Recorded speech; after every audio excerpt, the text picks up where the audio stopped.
Hello, everybody. Welcome to Irongeek Cast number 181, Booze and Cruise, Ransomware for All. How you doing tonight, Frank? I'm doing good. Went and got a haircut. Feeling good about myself because I'm so handsome now. You got some real pretty follicles, boy. I do. Yeah.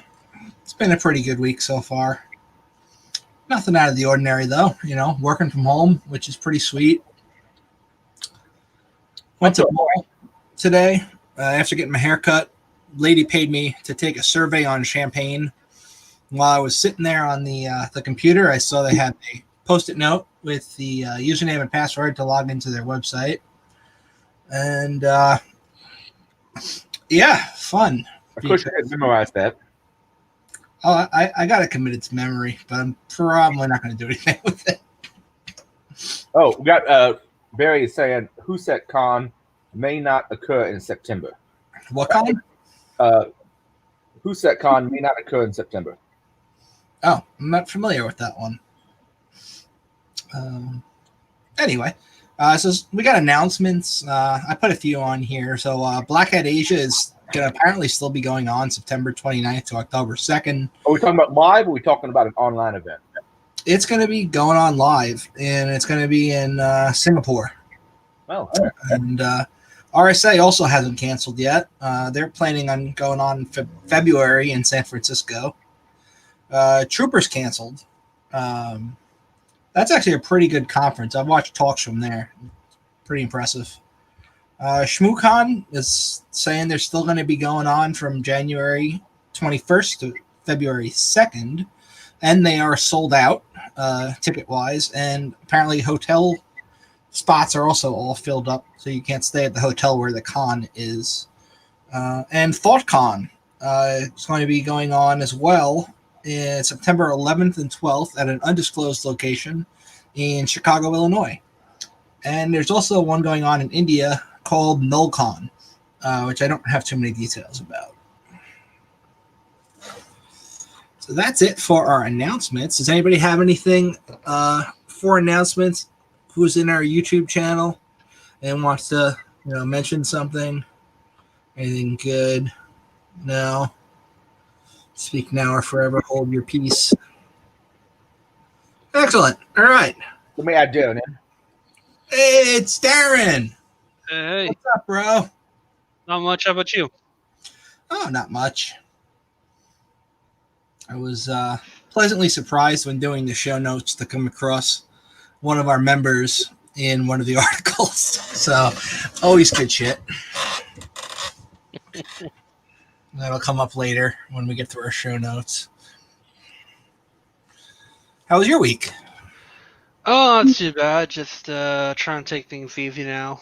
So that's kind of fun right there. Yeah. I see all the announcements about all the conferences canceled and such. Yeah, I'm actually been keeping an eye on B-Sides DFW. I know they're gonna be doing a virtual one this year. So. Oh, that sounds pretty cool. Yeah, the B-Sides website it's listing a whole bunch of them, and some of them are going virtual. Some of them just say canceled at this point. Some of them there's just no info. Like it might still be going on. We don't know. We'll let you know. So it's an interesting way to keep people notified about your con. So yeah. I'm looking at the B-Sides page. It says, due to all things that are homerically stupendous dumpster fire of 2020, we are officially going virtual. Officially now. That's excellent. Yeah.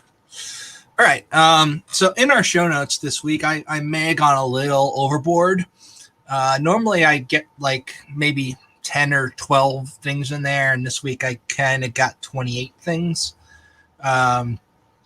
So that's a lot to go through. I got an achievement unlocked here by finishing the entire alphabet in the show notes and going to AA. And well, not going to AA. I don't have a drinking problem. I mean, going through the list all the way to Z, and now it starts at AA and then goes BB and then CC. So all good shit. And if you want to read ahead and maybe take some of these so I don't do them all, and these poor people listening don't have to listen to my voice the whole time, that would be awesome, Darren. So let's get started. So we're going to go to the breaches and ransomware and general InfoSec news section. And the first article we've got today is the WannaRen ransomware authors have contacted a security firm and shared the decryption key. I'm going to bring that up now and pop it in a window over here, and then go share screen, share screen, share screen. And it should pop up when Adrian shares it over to the channel here. Alrighty, excellent. So WannaRen ransomware authors have contacted the security firm and are sharing their decryption key. So if you don't know about WannaRen, it is a WannaCry variant where they took apart WannaCry and they replaced the exploit of choice with Eternal Blue.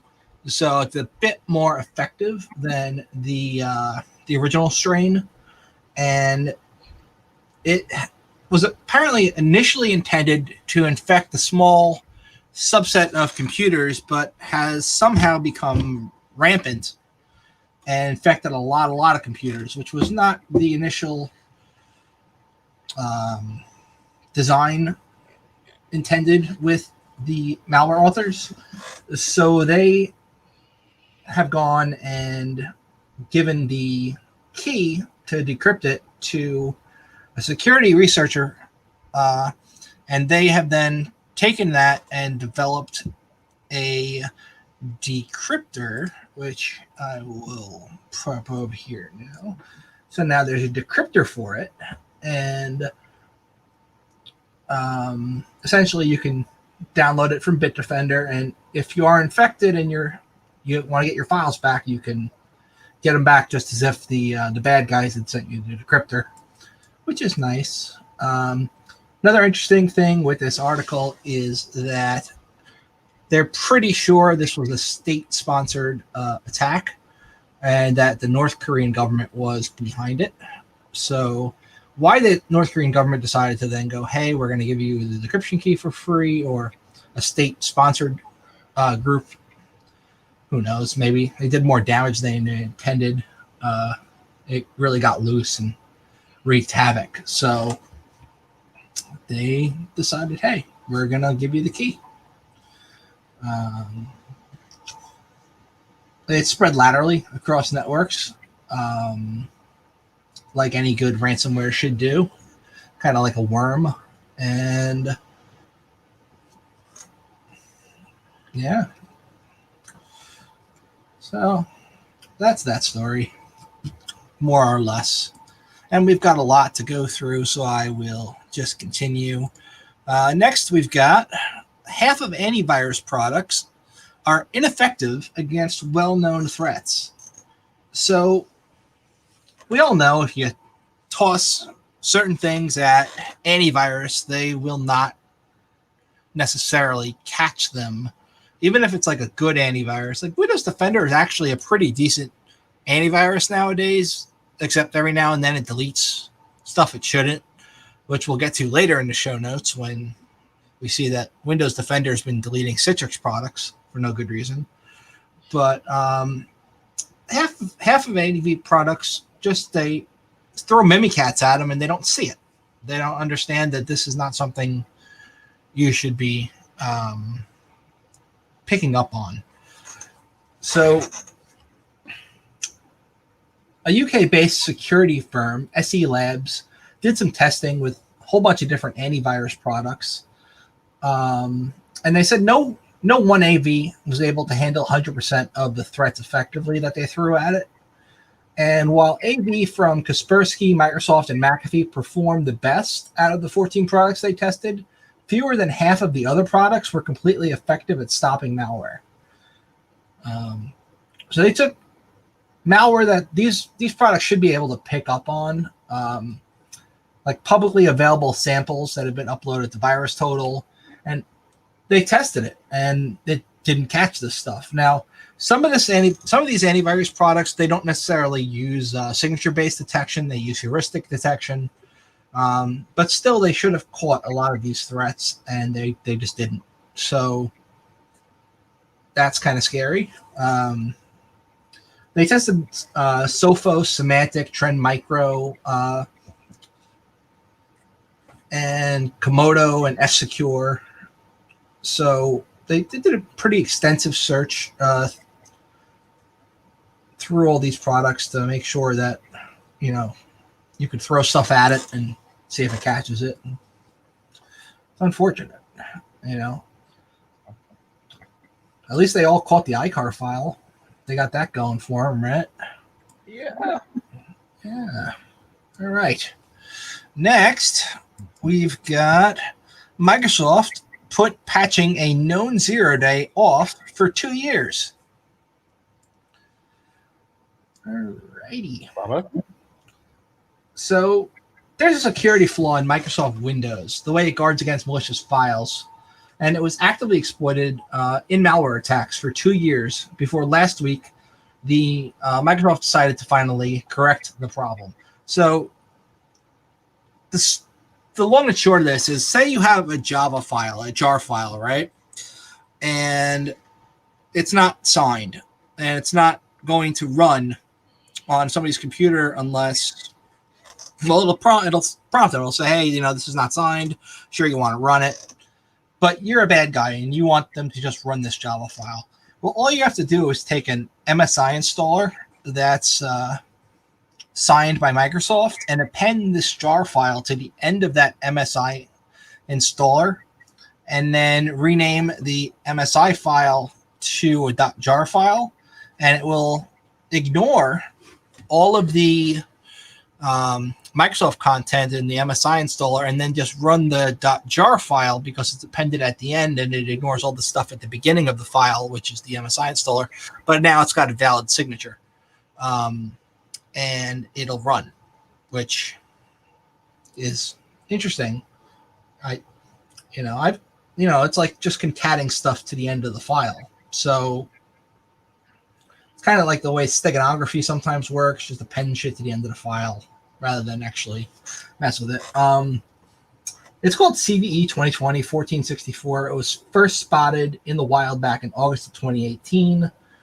Some people at VirusTotal have scanned a whole bunch of samples of this, and they even made a blog post outlining how Windows keeps the Authenticode signature valid after appending new content to the end of the file.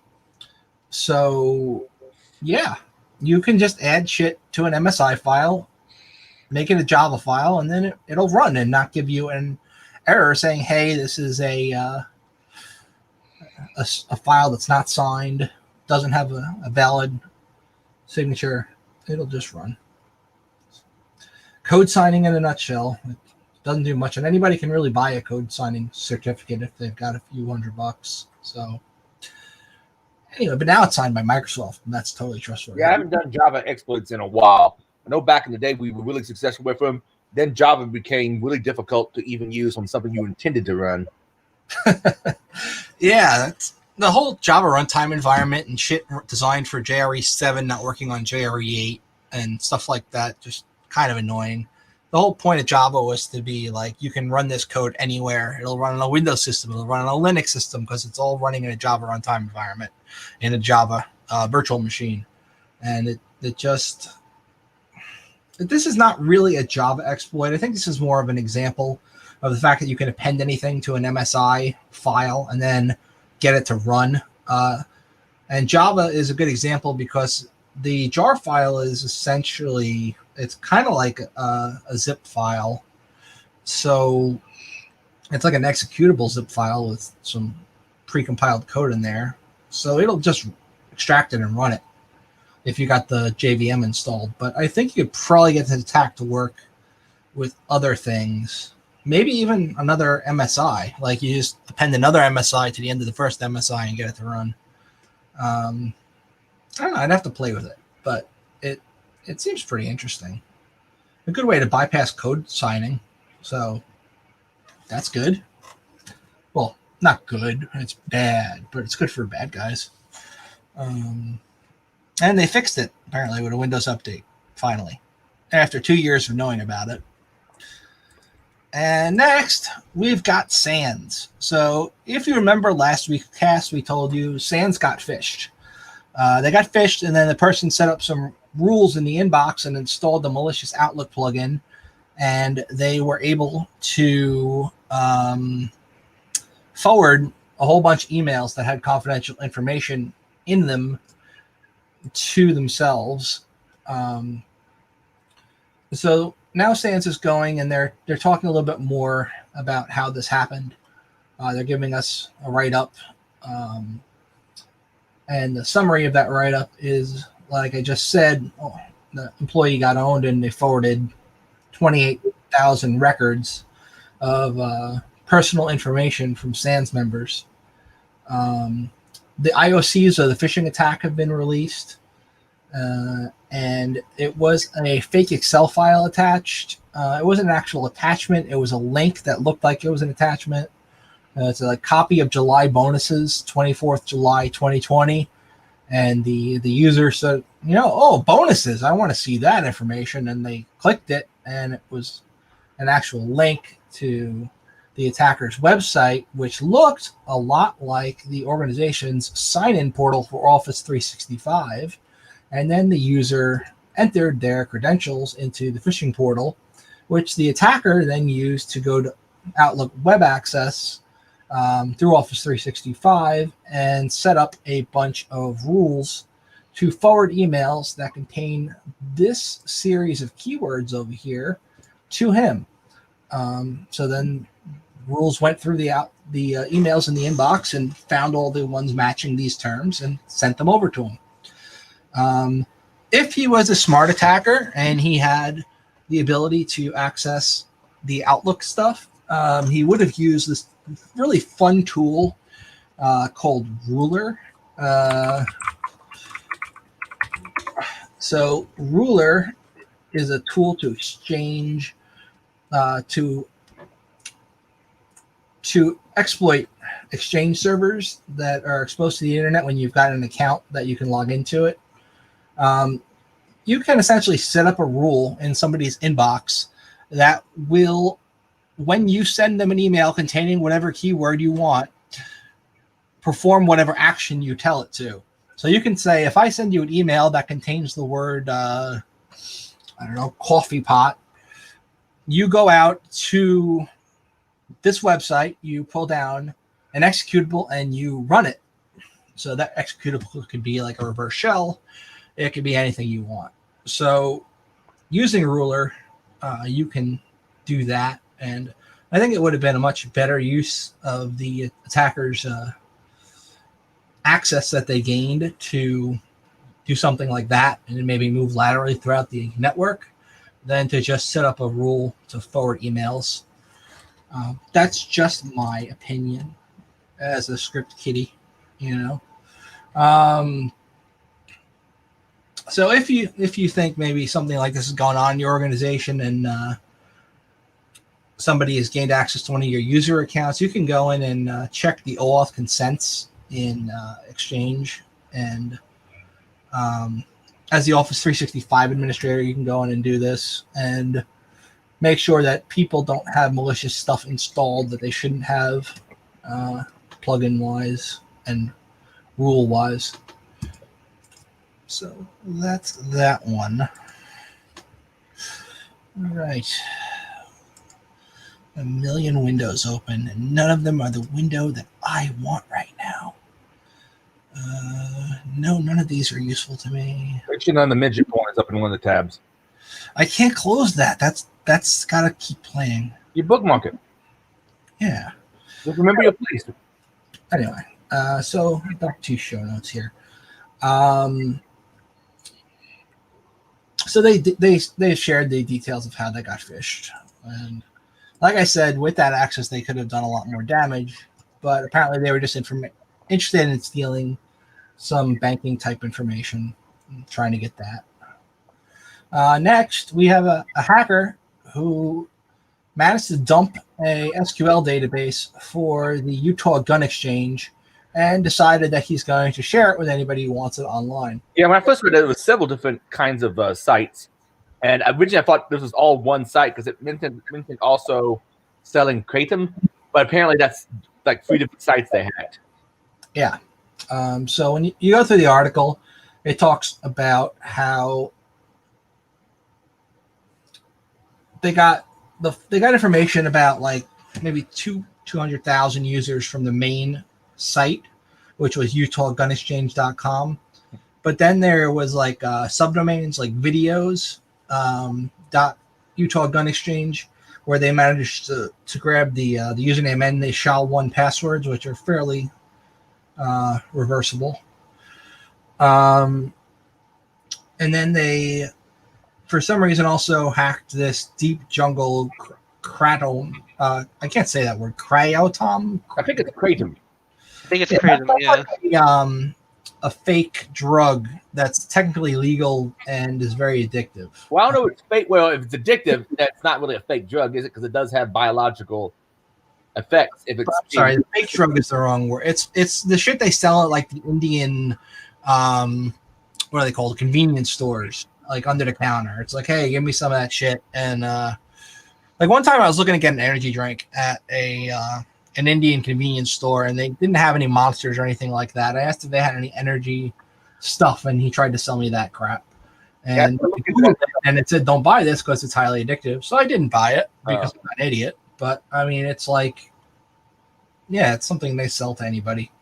It's not illegal, but it's highly addictive. And it's like whippets, you know? It's legal, but, yeah. I wonder what its effects are. Someone once recommended me trying Kava Kava, and I tried that, and quite frankly, it didn't have much of any effect on me other than making my tongue numb. So anyway, they combined users without checking for duplicates, and they gave out the database to anybody who wants it. I did a quick check. I didn't see this one listed on raid forums, so they must have given it out somewhere else. But apparently you can find it if you look for it hard enough. And yeah, that's that. And at the end of the article, they talk about targeted phishing attacks or spear phishing, but I don't think this was a spear phishing attack. Maybe it was. Maybe they got access to somebody's account, and that account could dump the database. Maybe it wasn't like SQL injection. I don't know. But anyway, that's this story. Any questions, comments, answers? So now we get to why we named this Booze and Cruise Ransomware for All. Jack Daniels, they make some good liquor. Not to be confused with Jack Daniel, totally different thing. Yeah, he's a security guy, right? Yes. All right. So Jack Daniels was hacked and infected with some ransomware. It was one of the big strains. And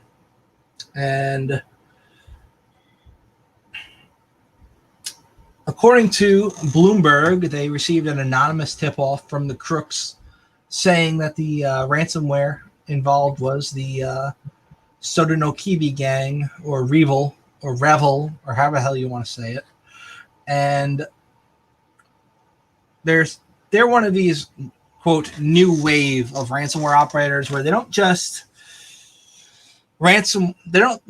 infect your computers with ransomware and then say, give us money and we'll give you a decryptor. They also decide, hey, we're going to exfiltrate any interesting data we find, and if you don't pay us in time, we're going to leak all this data to the public, or rather than leak it to the public, we'll auction it off to criminals who want this information. So first it appears that they broke into the network. They got sysadmin level access. They mapped out the client servers. They found where the backups are, yada, yada, yada. They exfiltrate the data and scramble it. The article goes on. It talks about how these kind of criminals targeted everyone from home users to corporations, but now they pretty much focus on corporations where they can get really big paydays instead of just going after end users who will give them $100 to $300 to get their data back. By the way, I think this was in reference to the stealing of the user credential database. Paul Riddle's asking how useful is that information anyway. If I'm getting the right thing he's referencing, a lot of people use password reuse. If you can crack the passwords one place, you might be able to use them someplace else. Yeah, that's a hobby of mine. I've actually got a database of sorts, an Elastic Stack, where I've been feeding it leaked usernames and passwords that have already been cracked, rather than usernames and hashes, because I don't feel like cracking them myself, even though I could with Hashcat. It's easier to just dump all the stuff that's already been cracked, and the thing's pretty massive at this point. Got a lot of leaks in there. Anyway, so the crooks behind the Samsam malware were Iranians, right? And formally charged by the U.S. And they're not even going to stand trial, but they offered a staged payment service where you could pay half the ransom and receive half of the decryption keys, chosen randomly by the criminals. I don't know why that's relevant to an article on a different ransomware group, but they decided to include that tidbit in their article. And it goes on. It talks about different ransomware attacks by different countries and different groups that are not relevant to the Jack Daniels ransomware thing. I guess they're trying to add some background info in the article. So, and the next one, I want to skip down a little bit. Cruises. All right. So Carnival Cruise Lines is probably the biggest cruise operator in the world. And they suffered a ransomware attack on August 15th, and the hacker stole some of their data. In a 8K filing with the SEC, the company said the incident took place on August 15th. They accessed an encrypted portion of the brand's information technology systems, and that allowed intruders to download files from the company's network. That's very vague. Based on a preliminary assessment of the incident, Carnival says that it expects the attackers gained access through some guest and employees' personal data. In other words, like Adrian was saying, most likely password reuse. That's why two-factor is so important, especially if you have shitty password security. Nonetheless, despite some fallout, including potential lawsuits, the company does not expect the incident to have a material impact on its business. I think they have to say that, because the average cost of recovering from an incident like this right now is about $1.8 million. But I guess that's just a drop in the tea kettle for a company this large.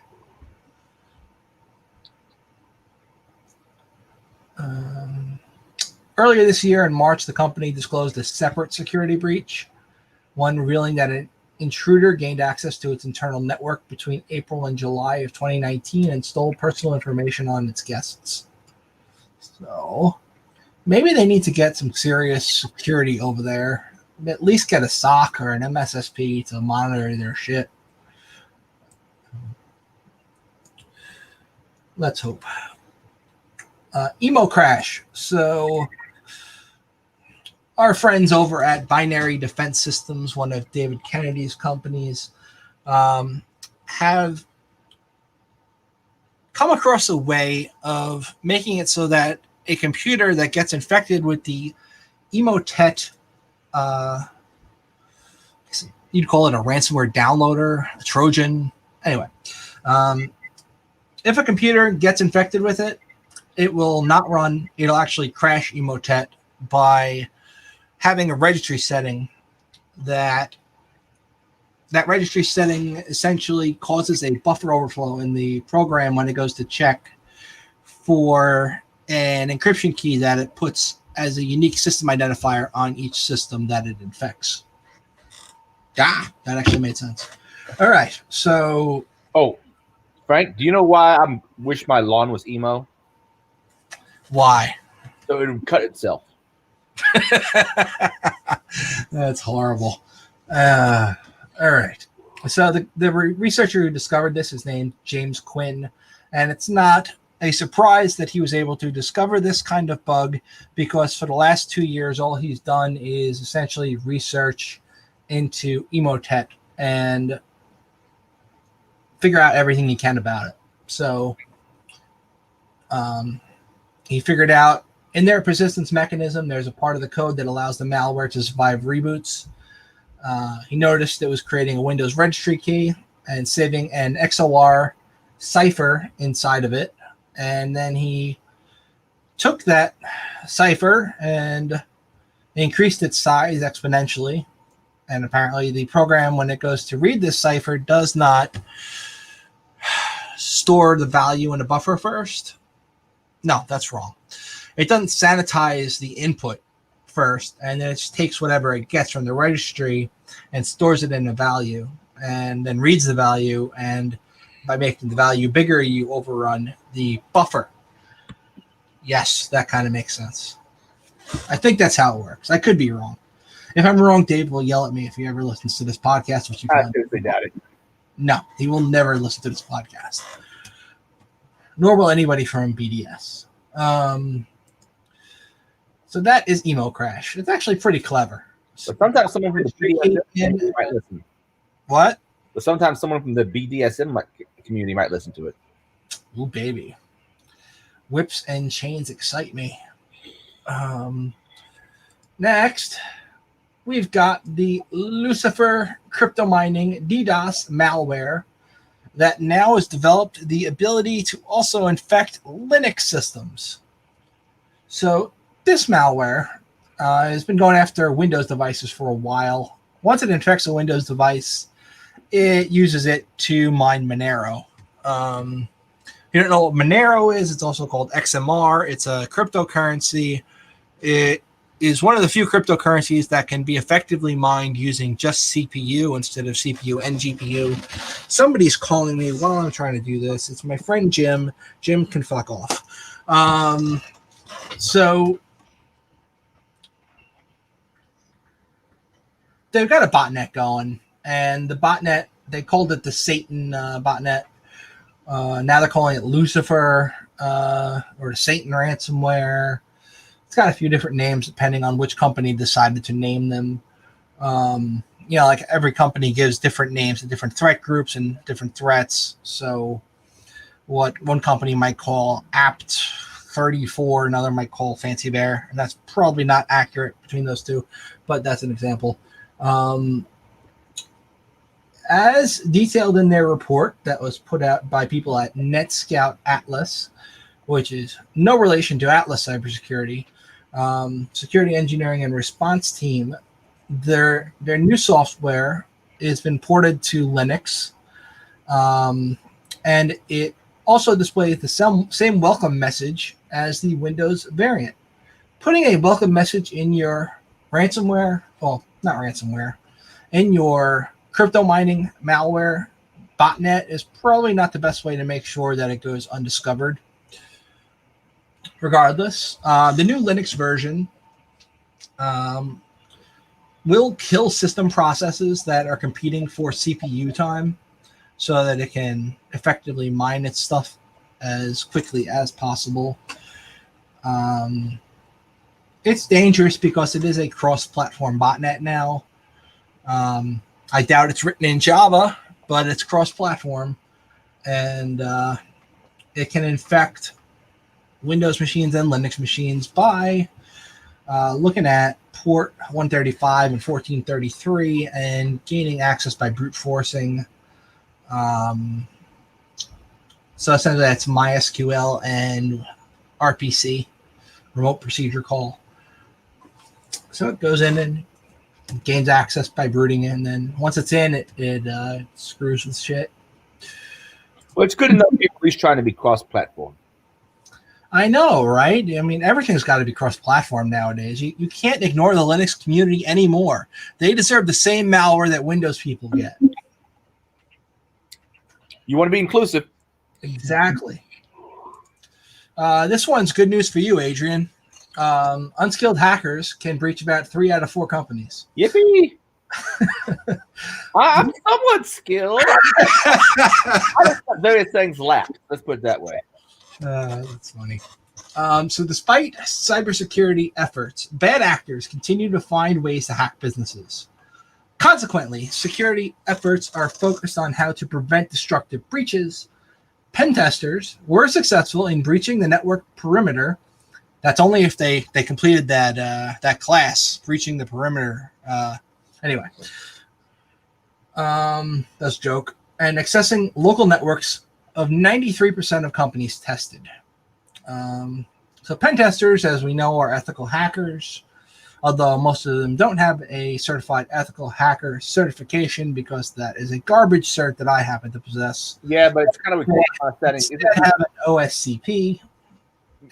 Isn't ethical hacker though sometimes required for certain government positions? Yeah, it's an HR check off. I mean, yeah, same for CISSP. It's considered it's a recognized cert because of its popularity, but ultimately it means fucking nothing. So I've heard, yeah. Right. So going on, given the assessment, it's best the client already has the security system in place, yada, yada, yada, testing the network. Goes on to talk about pen testing for a while, and then it finally gets into the meat and potatoes of what the report found. You should definitely always perform web assessments if you've got web applications and make sure that they are secure. Pen testing is performed as a black box without access to source code, so some issues may not get detected. Use tests for source code analysis, which is white box. That's when you detect more issues by paying some monkey to go through your source code for a few hours. Repairs can take a significant time.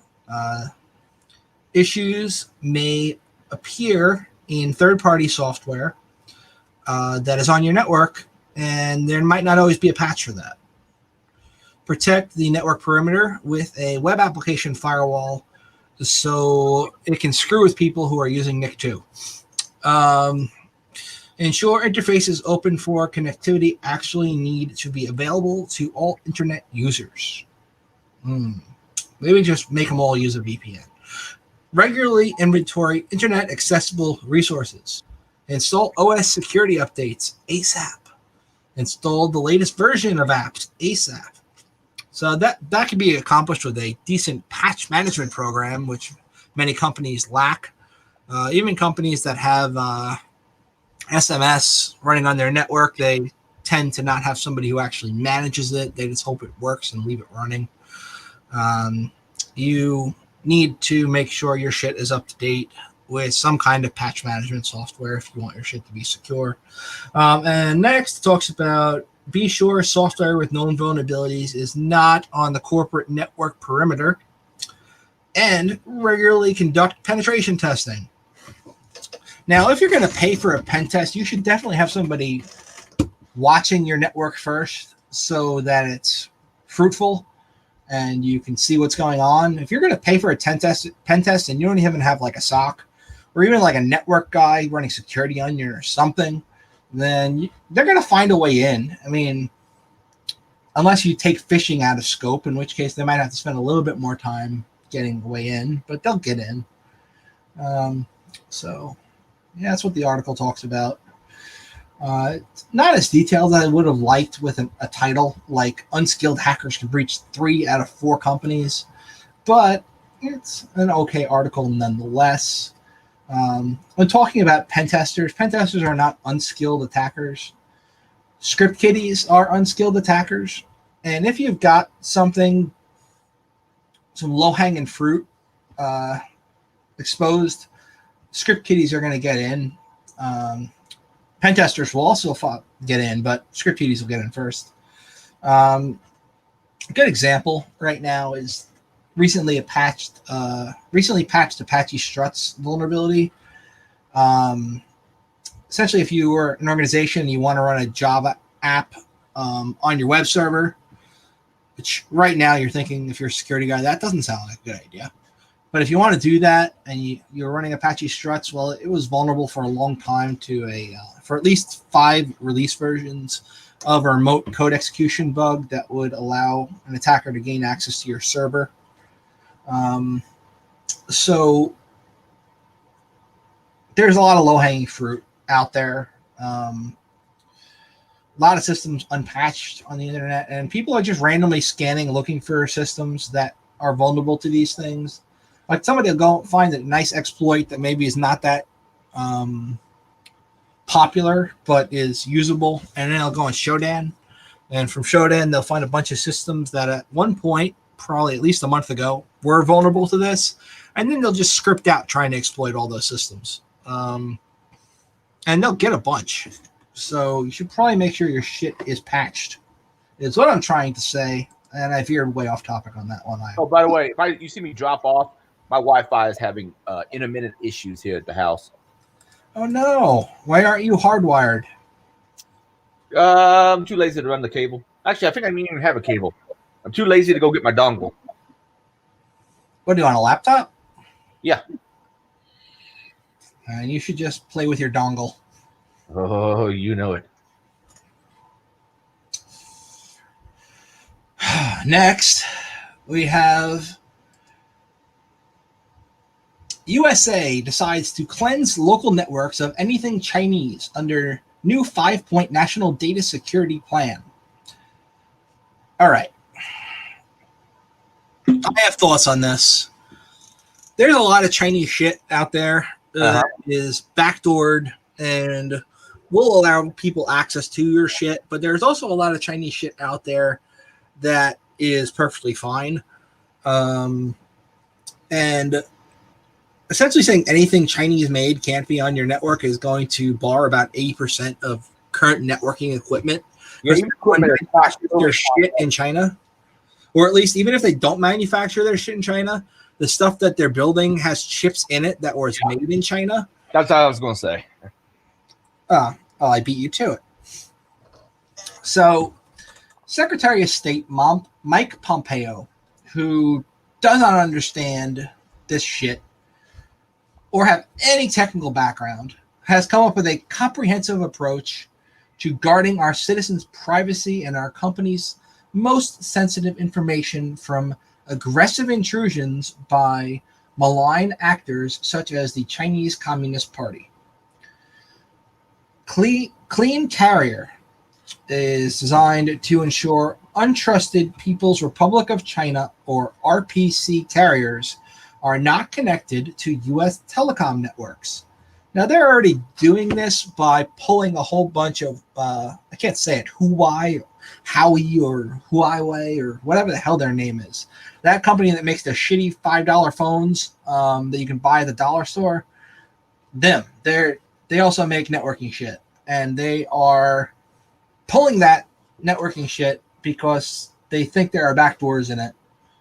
And people have found security vulnerabilities in that stuff, but it's more like cross-site scripting vulnerabilities in the web login portal for the device, which you can find in a shit ton of devices because these things are not written well, but not intentional backdoors that they put in there to gain access.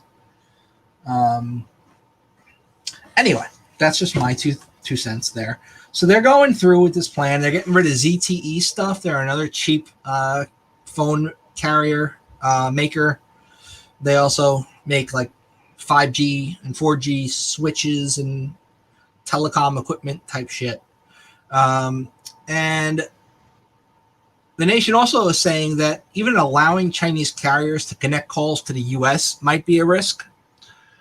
I don't see how that's possible. We have to get an expert like maybe Lucky 225 to explain that to us.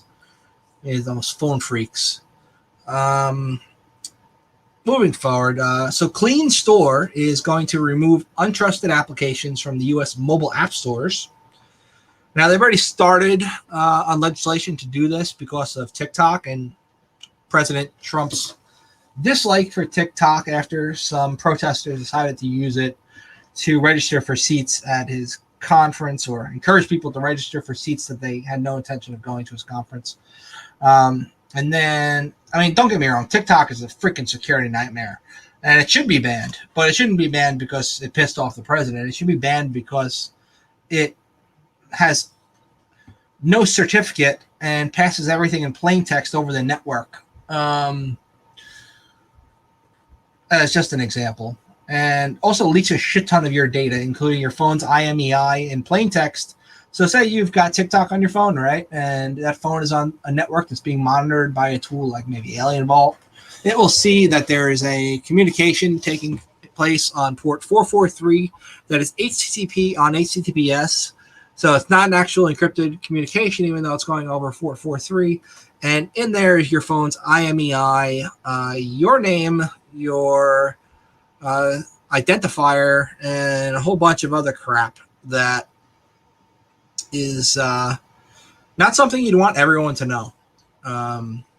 So moving forward, in my opinion, they should get rid of crap like TikTok. But that opens the door for the government to mandate what apps can and can't be in a app store, and what's to stop them from abusing this access to pull applications that maybe people who protest against the government use.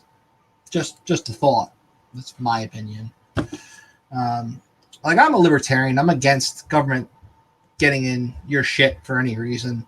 So I'm not a fan of them censoring the App Store. I think Google should censor their own App Store, not have to have the government mandate it. Thoughts? I kind of agree with you, but the problem is Google doesn't really have any incentive to do it. So, but I mean, they keep a lot of malware out of their App Store, and they do. They warn people like, "Hey, you shouldn't install this .apk file from an untrusted source. It could be bad, and most likely is bad." But it doesn't stop people.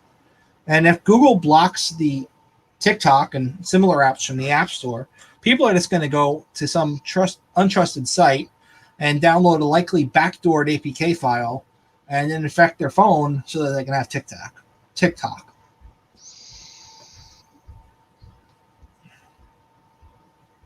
Oh, those poor teenagers without TikTok. What? I said, oh, those poor teenagers without TikTok. Yeah, they're all going to grab an APK file and install TikTok from some untrusted app store. There's no stopping that from happening unless Google actually blacklists the application's, what is it, a SID? I don't know. There's like a unique identifier for each application. Unless Google blacklists that at the Android level, which probably wouldn't even get propagated to everybody who's got a phone because Google's update system is all fucked up. I just don't see it happening. I mean, you can't ban an app, even if the app is actual malware, because people are stupid and they're going to download it and install it on their own. So clean apps is the next thing that they're talking about in this bill. And that's to prevent untrusted PRC smartphone manufacturers from pre-installing or making available for download trusted apps on their app stores. A lot of these shitty phones that you buy might not even come with the Google Play Store, but they might come with a built-in app store that installs bloated versions of popular apps that might not necessarily be from official sources. It started with Amazon doing it on their Kindle, making their own app store where they can make money off the purchase of apps. But then there are a whole bunch of other app stores like that where people can just download shitty apps, and there's nothing stopping some malicious actor from just uploading something to one of these app stores that's completely backdoored, and then people will download it. So I like clean apps. I get it. It makes sense. Tell them they can't pre-install bloatware on their shit. Good. I get that.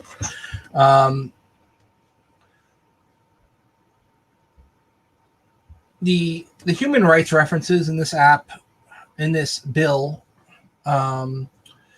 talk about China's values and include a pervasive state surveillance. But look, you're going to talk about pervasive state surveillance and say that China's the only one doing it. I don't think so. We have a lot of people a lot of governments who spy on their citizens, and we shouldn't throw rocks when we live in glass houses. Yeah, but luckily we don't have a social credit score yet. Not yet, but if you think about actual, like your FICO score and that shit, I mean, that's kind of social credit. Not quite as bad, but still, like, you got a shitty credit score and no one's going to lend you money. And you might not even be able to buy a car at the same price as somebody who's got a better FICO score. When it comes to Alibaba created services, now you know who Alibaba is. They are similar to Amazon. They have servers that they lease people, like VPS services, but they also have an online store where you can buy cheap Chinese knockoff crap. Alibaba, Baidu, Tencent, all of these companies that are China-based and possibly state-sponsored, they want to make it so that they cannot do business with United States-based companies. Also, there's the Clean Cable Act, and they're not talking about not having porn on broadcast cable. They're talking about the underseas cables that connect our country to the global internet. They want to make sure they are not subverted for intelligence gathering by the PRC at hyperscale. So we're going to end up working with foreign partners to ensure our undersea cable network around the world aren't subject to compromise. These network cables that are under the sea are not like freaking coax. These are fiber optic cables. I don't know. I don't know enough about the technology to talk about tapping it, but I don't think it's an easy thing to do. So they're talking about building a fortress for our citizens' data. Look, I think all this crap is eventually going to lead to them saying, you know what, the U.S., like China, we're going to have our own internet, and it's not going to connect to your internet.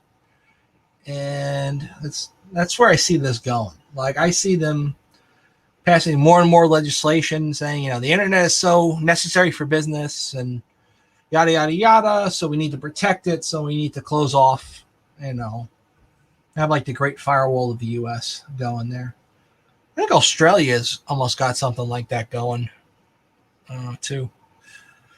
I could be wrong. We're going to have our own internet with blackjack and hookers.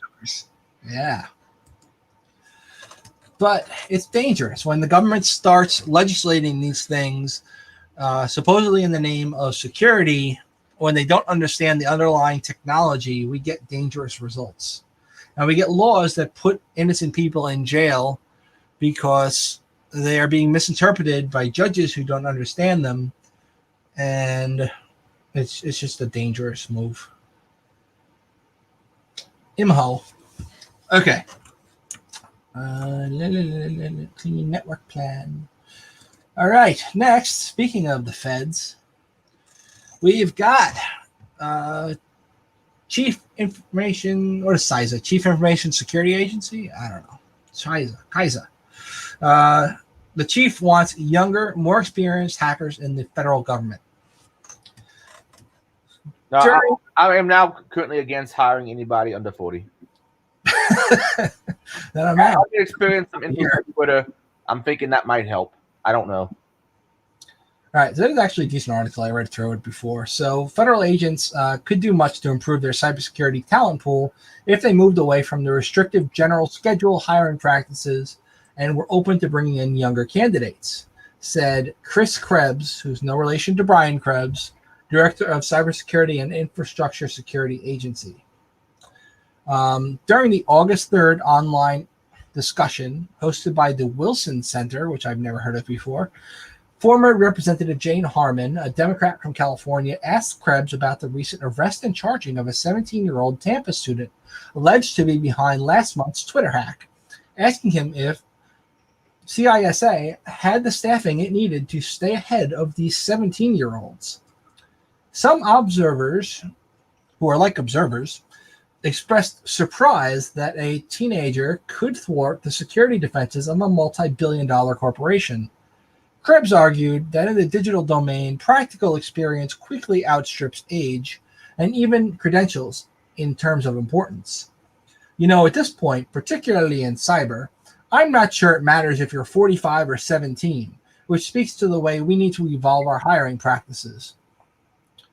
I'm getting 17, 18-year-olds that apply for a job, and they have like 6 years of practical, operationally effective experience in security research. So they've been online, and they're white hat hackers since they could turn on a computer. It's far from the first time younger hackers have made a big impact on the world stage. For good or ill, the incredibly disruptive Mirai botnet was stitched together by 3 American teenagers who first used it primarily to run a DDoS for hire operation against rival Minecraft competitors. I did not know that fact, but I think that's hilarious. See, in the past, I've heard one of the problems the government has with hiring hackers is the drug policies. Yeah, the weed thing, yeah. Especially the federal government. They can't hire people who have ever admitted to smoking weed. Yeah, that's a problem for some people. Following their arrests, the trio became something of a success story for hacker rehabilitation, with U.S. prosecutors ultimately lobbying to reduce their sentences to probation, largely because of their advanced skills in identifying and tracking botnet infrastructure. Now, they built a botnet. That doesn't mean they know how to find botnets. Those are 2 different skill sets. Anyway, their insight offered a unique opportunity that provided law enforcement operators the knowledge and tools they need to stay ahead of cyber criminals around the world, U.S. Attorney Brian Schrodinger told the court last year. While he didn't specifically float the possibility of hiring former criminals, Krebs noted that the general schedule system that is used by the federal government to make hiring and compensation choices doesn't credit adequately reflect the skills and experience of younger hackers. In other words, since they don't have like a college degree and a bunch of certs, they can't hire them. And even if they could hire them, they'd have to pay them shit because it's the government. And if you're going to pay people shit, they're going to go elsewhere, right? It's a recurring argument for the agency. In their budget hearing last year, Krebs complained that he couldn't do this. There's a shrinking pool of cyber talent that's available to government as contractors. He thinks that the solution lies in diversifying STEM education, both K-12 education and expanding technology trade schools so that 2-year degrees replace the equivalent of having to go to law school. Okay. Policymakers could also get more from pushing to do more to build security into their products by design rather than focusing on the total number of unfilled cybersecurity positions in the market that are needed to implement security after the fact. Yes, if people built more secure shit, right, there would be fewer things getting hacked. I agree with that. However, it's probably not going to happen, right? You can teach people how to code, right? And you can make an awesome coder. That awesome coder may not know jack shit about secure coding practices and might still code a buffer overflow right into a program. It's like 2 different skill sets. It's writing code and then writing secure code, and they don't teach writing secure code. Maybe they should. Maybe that's his point. I would hope they've gotten better over the years. It certainly wasn't something that was taught back in my day, but no, man. When I went to college again for the second time and graduated like 3 years ago, the coding shit that they were teaching was still completely insecure practice. Like nothing about, sanitizing input or storing uninitialized variables. And Well, a lot of the early stuff teaching web development and things like, oh crap, I'm trying to remember what languages it was. Had vulnerable code as examples. yeah, Not examples of vulnerable code. The code just happened to be vulnerable.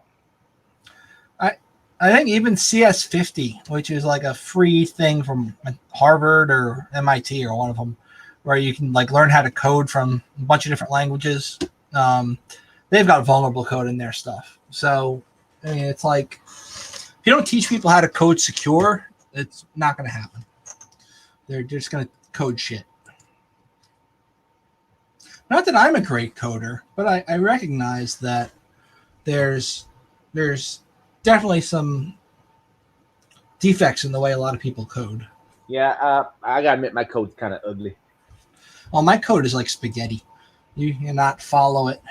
I can write code and I don't even know myself why it works, but it does. Yeah, I think the first language I used much at all, anything, was like some version of Basic, probably Basic A, and then Quick Basic. I used Turbo Basic a whole lot from Borland back in the day. And Turbo Basic? Yeah, I wasn't taught about sub-procedures and so forth, or functions. So those go-tos everywhere. I used Turbo C++ from Borland. That was actually a pretty decent program. Borland used to make a decent compilers. They were popular, but I don't know where they are now. They had Delphi out there for a while. That was kind of popular, which was basically Visual Pascal. But haven't seen it in a while.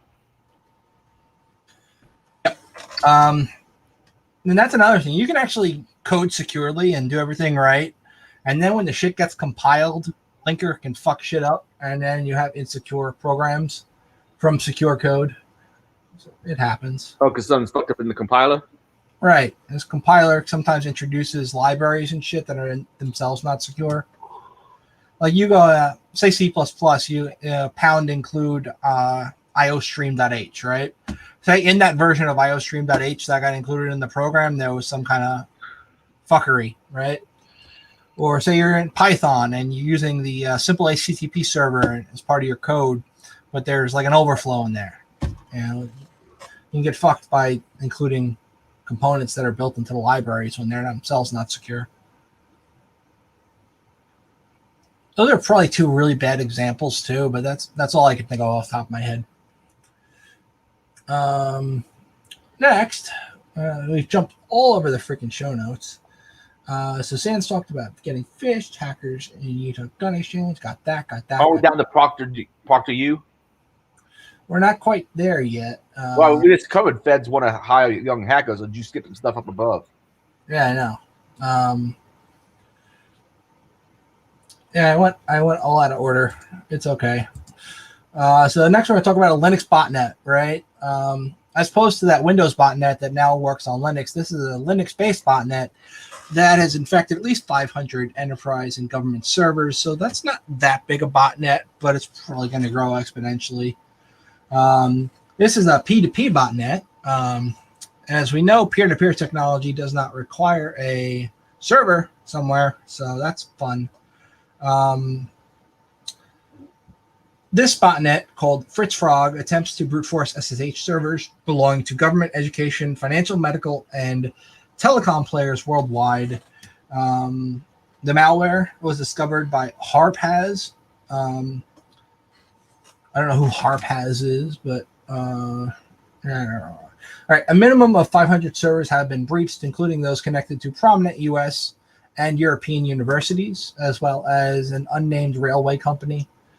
The botnet itself uses the peer-to-peer protocol to distribute control over all its nodes, thereby having one controller or point of.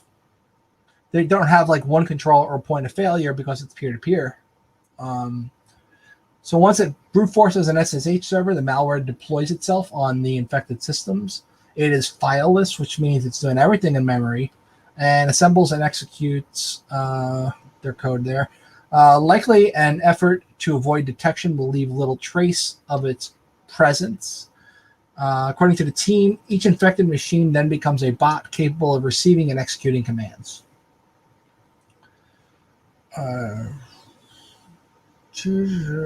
It's a proprietary communication protocol in this botnet, and it's not based on any existing implementation, such as the micro TP protocol.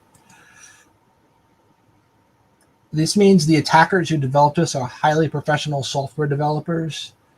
And there's no clues as to who they are as of this point, which is great. It's always fun when you don't know anything attribution-wise. We covered this, covered this, covered this. US to China, we covered that. Covered that. Now we're here, where Adrian said we were. We always end up where Adrian says we are. An online exam proctoring solution called ProctorU has confirmed a data breach after a threat actor released a stolen database of user records on a hacker forum. So it took them releasing their data for them to admit that they had a breach. They didn't know they had a breach, which means they probably don't have any monitoring in place. So this is one of those companies that monitors a test taker's behavior for signs indicative of cheating. And if the person is suspected of cheating, the proctor can ask the student to show them parts of their room or desk or move their webcam to ensure that cheating is not taking place. Even the OSCP exam now has this kind of shit going on with it. You need to have one of these proctors watching you. One of the leaked databases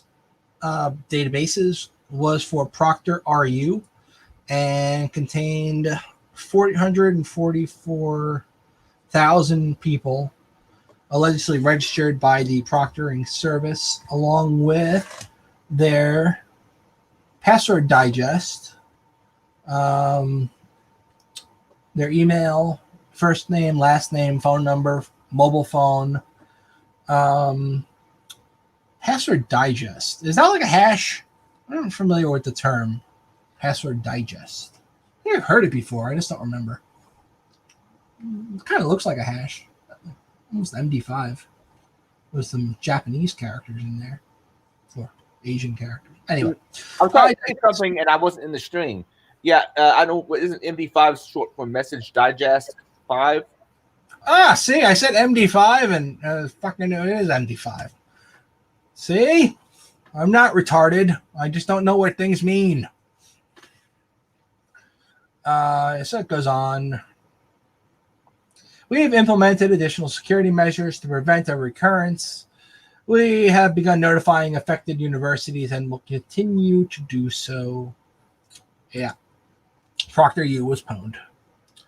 Next, we're going to talk about Kali, everyone's favorite pre-made hacker operating system, because you shouldn't have to learn how to use your tool, well, install your tools to use them. Kali. All right. So Kali Linux has a version of it that runs on the Windows subsystem for Linux. If you've ever played with the Windows subsystem for Linux, you know that you can essentially run Linux code on a Windows box and have it execute the same way. Normally it's like command line, right? So you can only do command line shit. But if you were to set up Xming and then set your display variable to export to like whatever you set Xming to, so like 0:1 or 0.1, you could launch a GUI based app like Xeyes, and it would run on your Windows box in a window, despite it technically being a Linux app and you not having a Linux GUI like X Windows system installed. I think I explained that properly. So Kali Linux now in the Windows subsystem for Linux is getting a GUI. My opinion here, right? Running Kali Linux in a virtual machine is a better idea than doing this. And I know for resource reasons, this is better resource utilization running it on the WSL because it's essentially doing the same thing that like Wine does and just translating the shit at the kernel level, intercepting the calls and translating them to their equivalents. But there's no raw socket support in the Windows subsystem for Linux.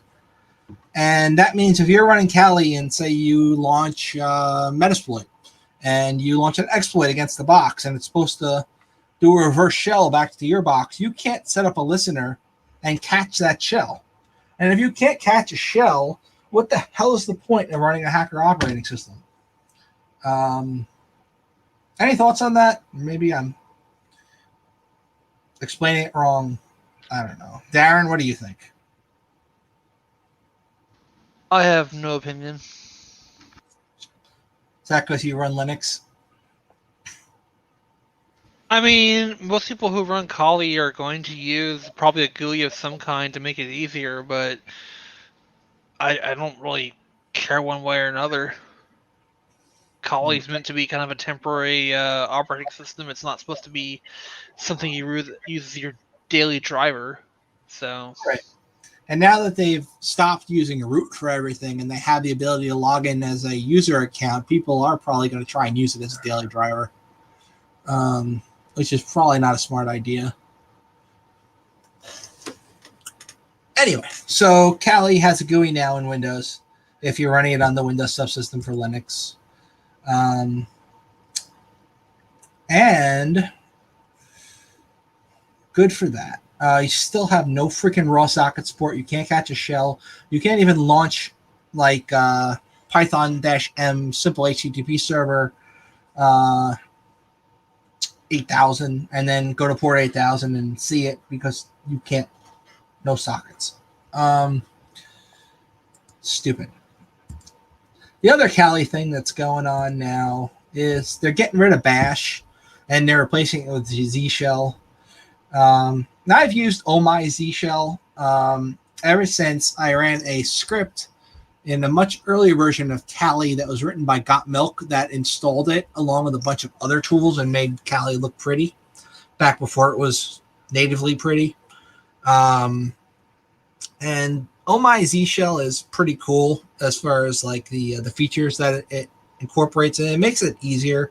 And the syntax is pretty much the same as Bash, but switching your default shell from Bash to Z Shell is probably gonna fuck up a lot of your users, especially when your users aren't the most technical hackers. They're still learning. They're like neophytes. You're gonna mess with them, right? You're gonna screw them up a little bit. They're gonna have to learn something. yeah, that's a dumb idea. Bash is the de facto shell anymore. To switch to something else is just dumb as fuck. Right, and the users always have the option to just install Z Shell if they want to use that as their default. Mm-hmm. And if you're going to be hacking another system, that thing's going to be using Bash. So why would you start off by learning ZSH? Yeah, I mean, 9 times out of 10, if you come across a Linux box, it's going to be running Bash because that's what everyone fucking uses. At least on the Linux side. I mean, other Unixes like EIX and Solaris will probably use Corn Shell, but they're kind of the minority even still. And even like an ESX box runs Ash, which is pretty much the same as Bash. It's like a modified version of Bash, yeah. Oh, gentlemen, I gotta go drain the main vein. I'll be right back, but you all continue without me for a bit. All right. So let's talk about it now. It's gone. All right. So those are my thoughts on the changes coming with Kali. Look, I wish they would just fix NetHunter so it works on a modern phone. If they could just do that instead of making it so it only works on like a freaking 6-year-old phone, that would be awesome. Sorry, I miss NetHunter. I used to have it on my there's a Nexus. I don't know. Anyway. Next, we have a cryptojacking worm that steals AWS creds from compromised systems and then uses those creds to spin up their own AWS stuff to do some crypto mining. That is pretty funny. So this worm gets in your Docker image. You should call it Docker image. It's not really a VM. So it gets in your Docker because your Docker is not secure the way you set it up because you're a dumbass. And you have your AWS credentials in there, hard-coded into a file. Because why not? That's perfectly secure. This botnet finds those credentials and then uses mass scan, which is like Nmap on steroids. Mass scan to find other shit, other Docker instances that are exposed. Essentially just looking for the Docker API port, and then installs himself on those, and then it looks for the key, and if it finds it, it launches a new AWS instance, and in that AWS instance that launches, it does the same thing. So, funny behavior. So they exfiltrate your credentials as well, and they use them themselves. And they mine Monero, also called XMR.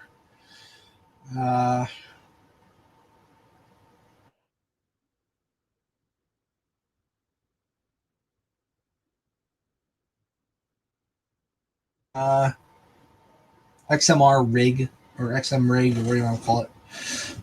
It's not fun when you find it. And explaining to them how it got there is even more fun.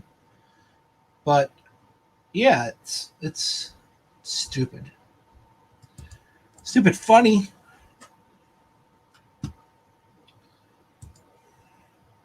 This one I found pretty hilarious. I always like it when Windows Defender nukes valid shit because of stupid signatures that somebody wrote that got incorporated into the release that got pushed out.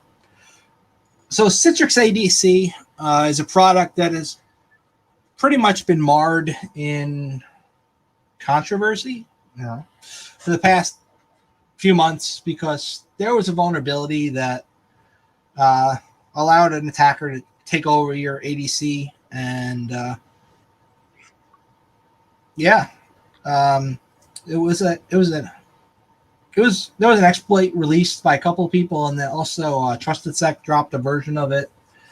So ADC has not been having a good time, but now Windows Defender, if you've got a Cisco ADC running, will identify that as malware and block it because of a signature update that included a hash for one of the files that the Citrix program requires to run properly. Now,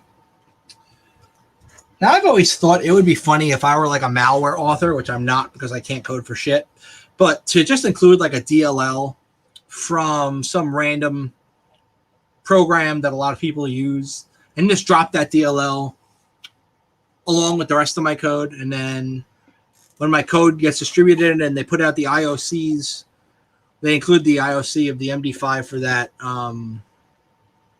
that file. That's a valid file. And then it gets nuked from everybody's box. I don't know if that's what happened here. But for some reason, they got a signature update pushed out that included a valid hash for a file that's necessary for the proper operation of the Cisco software. This is like remote desktop type shit with Cisco. They put in here a way to fix it if it happened by essentially whitelisting the directory that contains the software and maybe even reverting Windows Defender updates to a different version.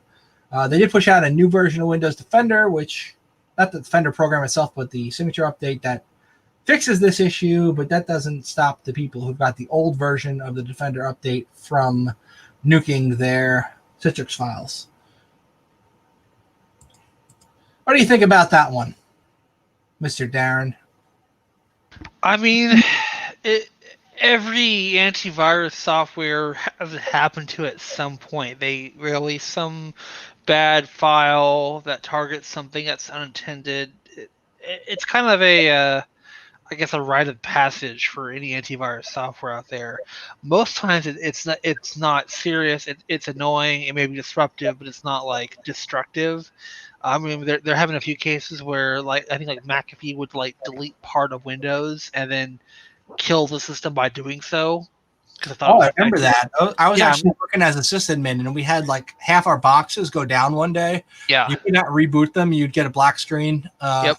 And it had fucked one of the boot files. Like, Yeah. I mean, it's not just McAfee. There's a couple of them have had that. Those are kind of outliers in terms of like the severity.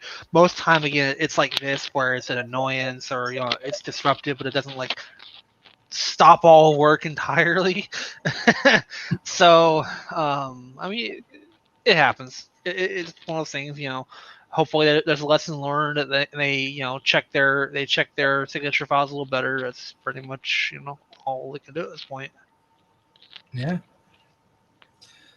So you remember like 2 weeks ago we were talking about Maze ransomware crew and how they got the Canon, the people who make the printer and the cameras. They got their systems and they encrypted them, and then they exfiltrated a bunch of data. And they said, if you don't pay us, we're going to release your data. Well, guess what? They actually had some balls and they didn't pay them, and then they released their data. Now, you don't want to fuck with Maze or Weevil or any of these big ones, because they actually all pretty much will leak your data and give zero fucks. So Canon admitted to everyone they had a ransomware attack back August 5th. They put out a notice. They said, it happened, yada, yada, yada. And then they uploaded some of their unencrypted files. The Maze people uploaded a bunch of the files to prove that they had them. It was like a 2.2 gig archive, and they called it Strategic Planning Part 62 for some reason. And a bunch of people have gone through it, and there doesn't appear to be any financial information or sensitive stuff in there. But they're planning on releasing a lot more stuff. And they've now proven that they've got the data. To see if they'll actually release the sensitive stuff. They probably will. They've done it before with other companies. So we're going to see. And it's going to be interesting. But they've started leaking. Now, the way these people do it is they will say, we're going to release X amount of data on such a date. If we receive a payment by the next date, we will not release more of your data. And they actually stick to that. They don't release it if you pay. And it seems to be more and more damaging info the longer you wait and don't pay. And they drag it out in the media by only releasing a little bit at a time. That way the media stays interested in it for weeks and weeks, and the company's reputation and therefore their stock price goes down because they're still in the news. It's clever. Darren, you think it's clever? I mean, it makes perfect sense to do it that way. I think it's clever. Death by 1,000 cuts kind of thing. Yeah.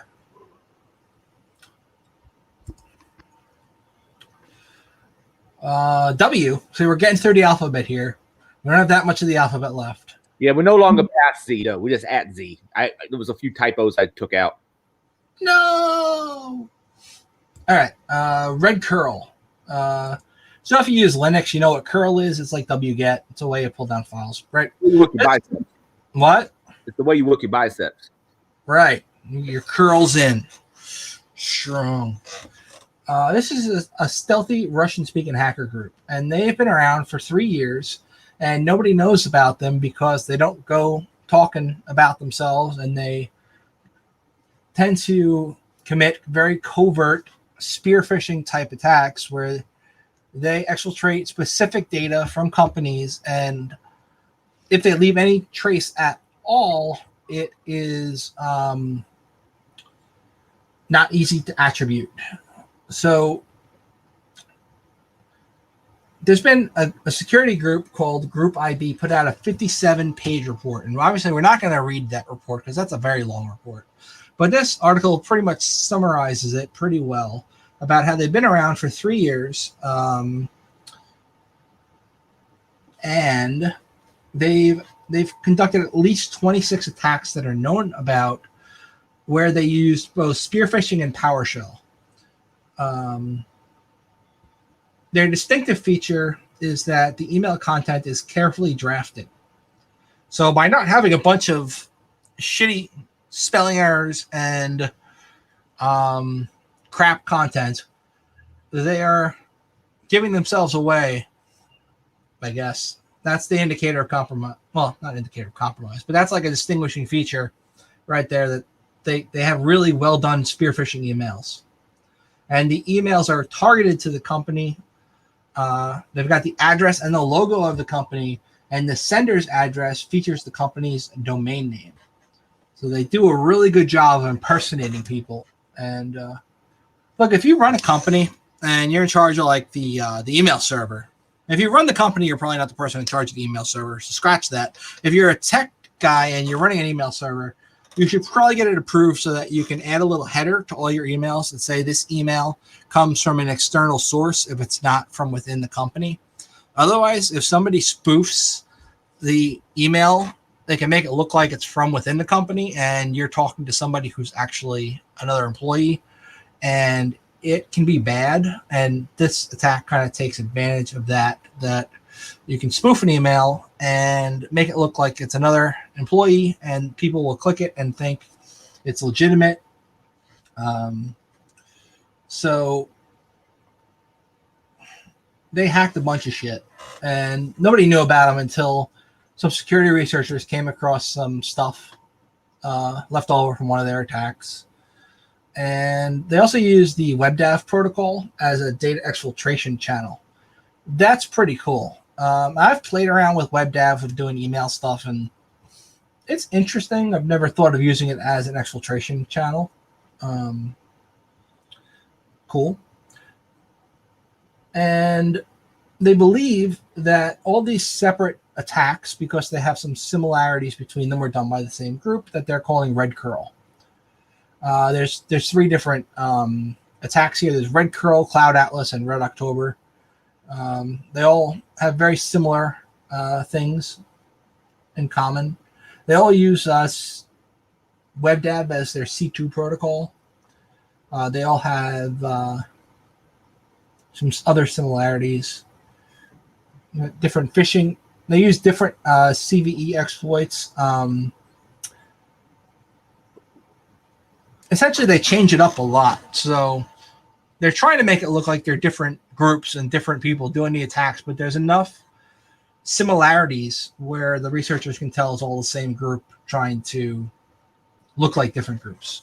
So you may have to hunt for Red October. Yes, very good. I like this one. The next one here. So you guys remember the attack?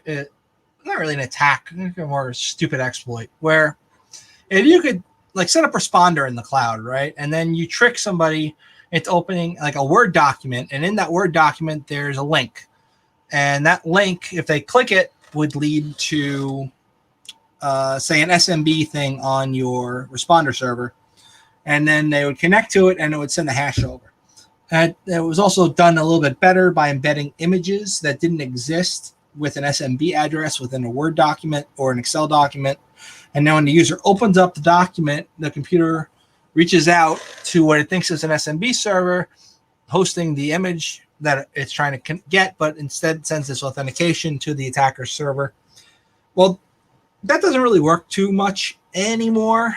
But there's a new take on that. If somebody's got TeamViewer installed on their computer, the way that it handles URLs when they're embedded in a web page, if somebody clicks like a TeamViewer URL, TeamViewer would launch, and then it would do whatever it's going to do.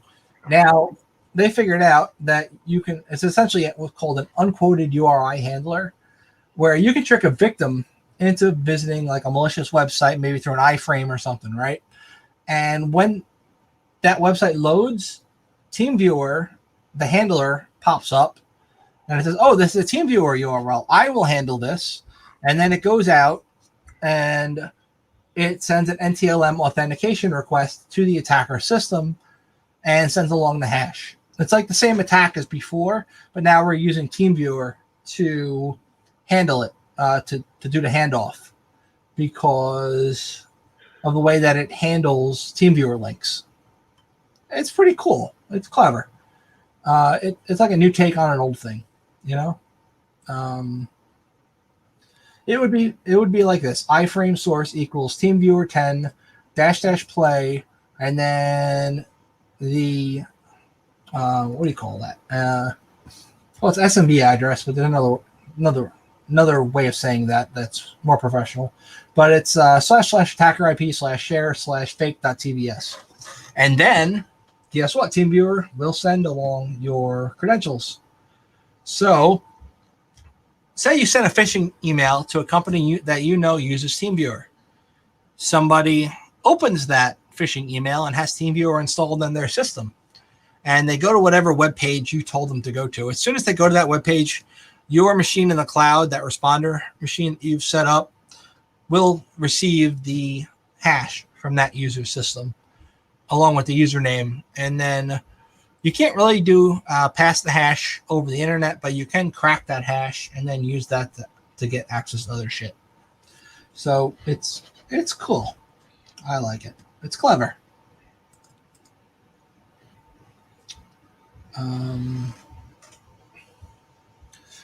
So next, we've got the NSA and the FBI expose Russian previously undisclosed malware, Drovorub,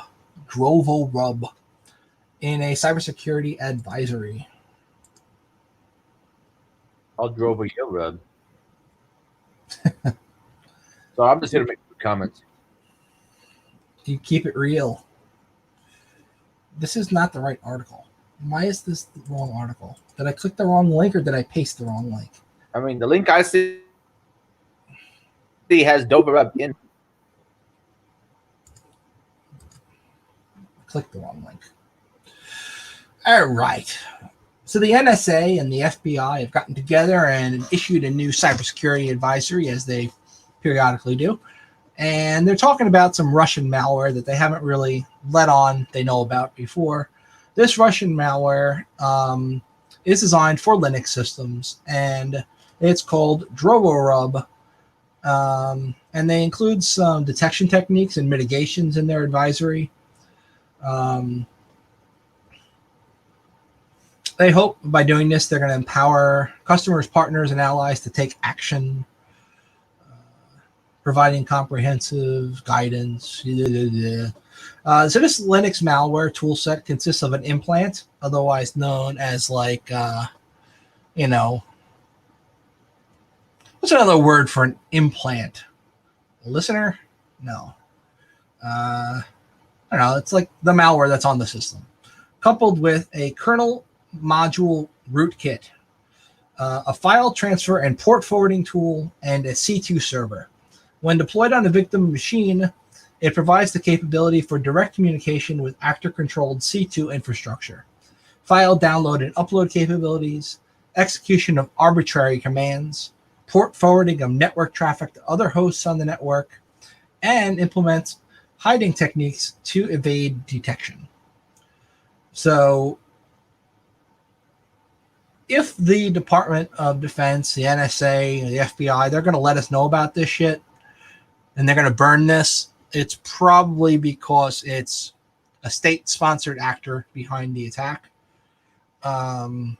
It's my opinion. They don't really seem to give a shit about like some random Russian cyber criminals, but if it's state-sponsored, they're going to let everybody know this shit exists. And if you find it, get rid of it. And this is how you find it.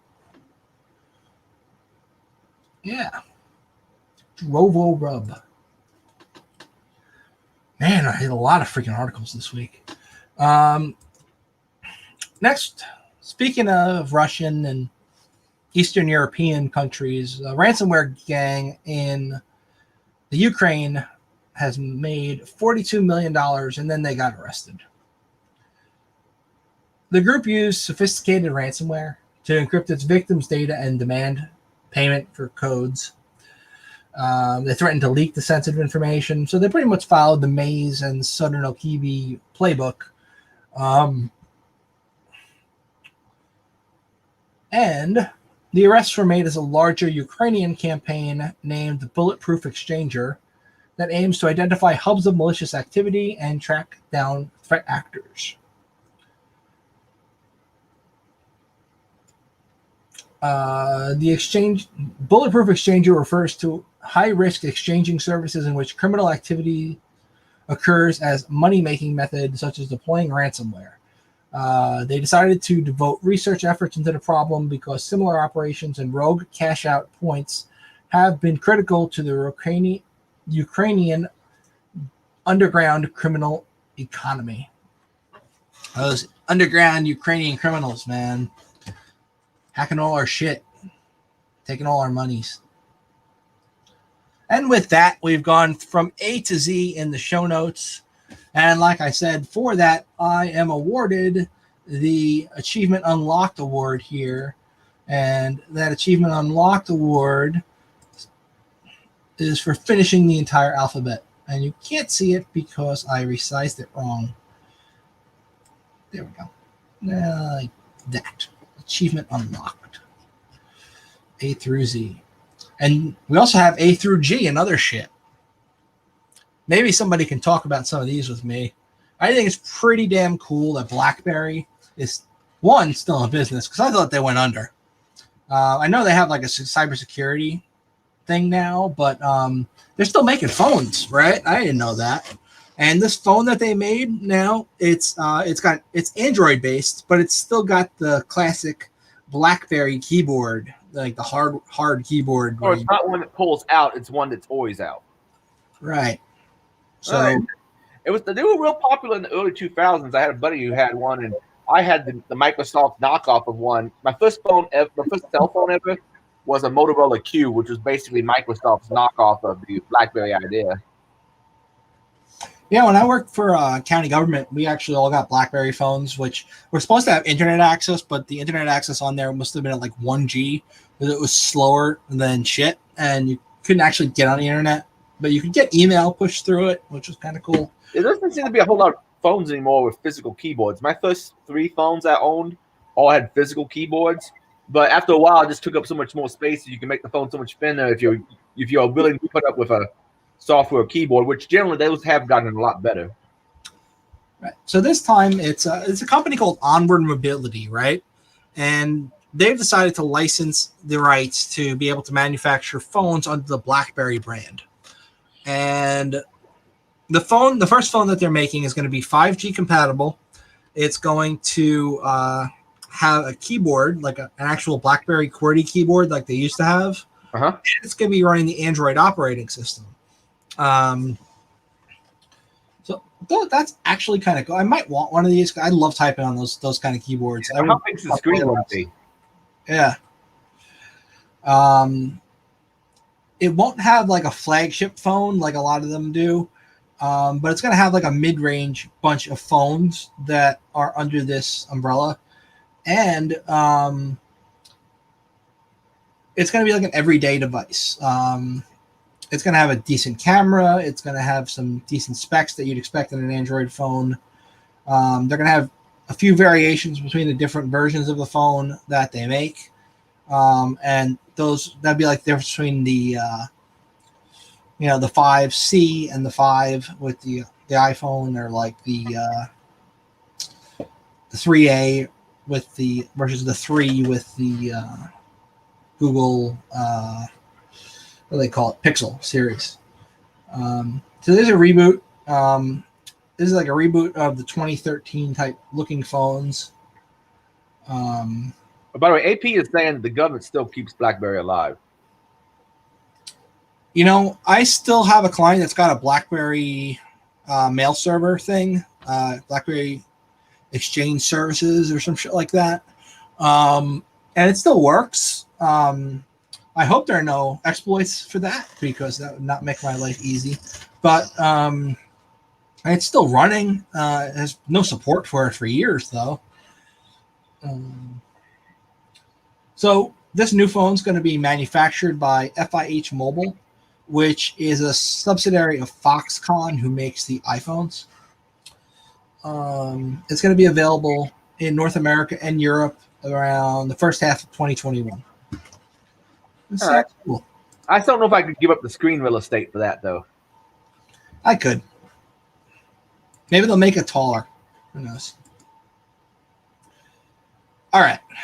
Who here has had to go to a shitty Zoom meeting for work? A lot of them. That's pretty much all I do now. Right? But I'm not saying that they're all shitty meetings, but it's always Zoom. Yeah. So the Rio de Janeiro Council, right, the people who make the laws and shit, they were having a Zoom meeting. And one of the people in the meeting thought he turned his camera off and turned around and proceeded to bang his wife. Yeah. So they've got some screen of it right there. He's just going to town on her doggy style. Did someone get caught masturbating or something on Zoom here recently? That always happens. Oh, I mean, now that video conferencing is becoming more and more prevalent, we're gonna see this kind of shit weekly because people don't think, oh, the camera's off. The camera's off. No, motherfucker, you need to check your fucking cameras off. Now, if you're the person running the meeting with Zoom, you can turn somebody else's camera off. But for some reason, they didn't know that, and this meeting just continued to go on as normal. A few people mentioned what was happening, and then they just went on with business, right? And they're actually upset that the fact that somebody was having sex during their meeting is getting more airtime than the proposals that they were trying to put out during their meeting. It's just epic. I love this shit. Like I said, this is gonna become more. I mean, I remember seeing all the videos of people holding class, and there's that chick who goes to the bathroom while on camera, turn your camera off. She was on her phone, and she just pulled or people doing other shit like that, and it's like, hey, turn your camera off. And of course, there's the trolls coming out who are video bombing them and doing weird shit too. So Oh yeah, there was one video bomb of that hacker, his trial. The Twitter hacker. Oh, yeah. Video bombed it and started playing child porn. Yeah, fun stuff. All right, next we have Boeing 747s, right? Those are the planes, the big planes. You know how they get their software updates? Maybe it's over like a VPN, right? Maybe it's thumb drives. That thumb drives would make sense, right? Well, keep in mind that the first flight was in '69, and I think it was officially available in 1970. Yeah, they those are very old planes. It's why they're pretty much. Actually, I think the last. Well, no, Qantas' last one was retired like 2 or 3 weeks ago. So there's not many of them left in the air. Yeah, I saw like one version. I think the 300 version was 1982 or something. I just looked up on Wikipedia a little bit ago. Right, so they get their software updates from 3.5 floppy disks. Yep. Yeah. Doesn't surprise me. I mean, okay, so on the military side, I mean, even the F-16, when you actually load like a little miniature hard drive into it to show your flight data when you plot your information out. So all that stuff is built really old because it's still reliable. That's why they still use it. Well, my understanding, some old hardware is also still used or was used for a longer time because it's hardened against certain things. Like my understanding, the space shuttle. Because you have to harden against friction, against heat, which is space shuttle. Yeah, against like radiation also. Like a lot of cosmic radiation because the ozone gives a lot of shielding against that. So when they're in space, they get bombarded with a shit ton. Yeah, I was thinking the old space shuttle had like a 386 in it. Yeah, I mean, keep in mind, these things don't need very complicated, computers. They're just handling basic plotting. They're getting simple, GPS data is just coordinates and some offsets. It's basic math. I mean, a fucking calculator can do it. So you don't need that much of a computing power to actually, handle flight operations. I imagine the shuttle with a 386 was probably an upgrade because didn't the shuttle first fly in like late 70s? Oh shit! Either late 70s or early 80s. Yeah, I can't remember exactly when the first shuttle came out. Pretty sure before the 386 was available. Yeah. Well, at least in good news that the floppy disk drive is normally tucked behind a locked panel. So it's not like you can just come in there and stick in your own floppy. I like to stick my floppy everywhere.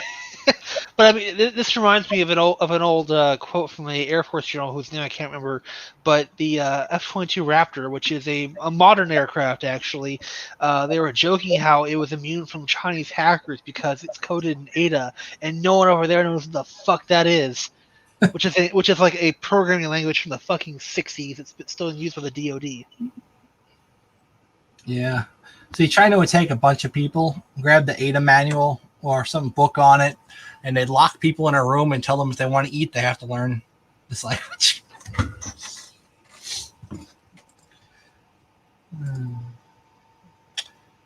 All right. Next, we have the item that involves one of our members here, sort of, indirectly.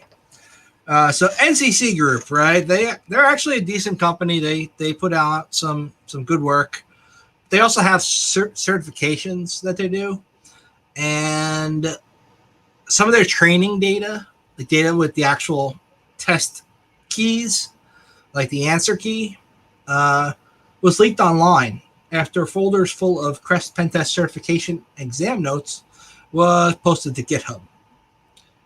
So somehow somebody got a hold of this data that's supposed to be internal, used for the people giving the classes, right? And they took it and they put it on their GitHub. After this happened, NCC Group, through whatever means necessary, ensured that the data was wiped off that person's GitHub, right?